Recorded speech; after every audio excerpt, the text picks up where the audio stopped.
That prospect is making one group of people very nervous, the people who may testify against him. Steve Nichols tells us about the atmosphere of fear that has hampered this whole murder investigation.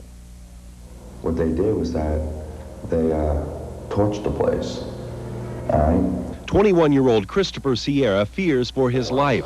So do his jailers in 2 counties. While housed in the Jackson County Jail, Sierra overheard 18-year-old Brian Shepard telling another inmate about the November 29th explosion that killed 6 firemen. Shepard claimed he was responsible. Sierra thought people should know. I know I gave my statement, all right? The police have my statement. I'm talking to you right now, all right? That's all I know. Okay, that's all I care about. I got it out of my system. Now I'm letting the system take care of it. Sierra is a non-violent repeat offender. Jackson County jailed him for credit card fraud. He did not ask for, nor did he get any consideration for his information. However, after he talked, Jackson County cut his sentence 3 weeks short. Sources suggest security was a factor. He was taken to Johnson County, where he faces more credit card charges. Nobody told Johnson County jailers about Sierra's importance. Action 4 News called the jail minutes before revealing his informant status on our 5 o'clock news Friday night. The TV in Sierra's 48-man module was shut off. He was quickly removed.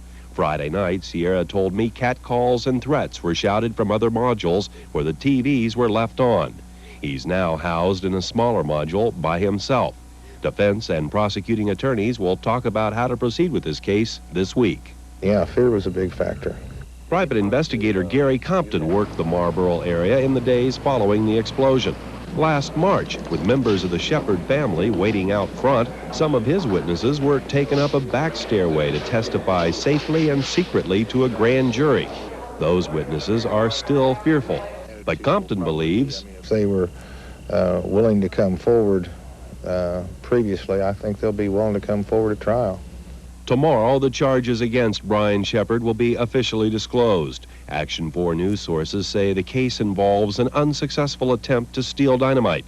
A nearby pickup truck parked next to a trailer full of explosives was set on fire with murderous consequences for 6 firefighters. But our sources also confirm there are other unindicted suspects. To a degree, those unnamed suspects are protected by fear. Steve Nichols, Action 4 News at 10. And as Steve indicated, this case should not be considered closed. There might still be accomplices who have not been identified at this time. If you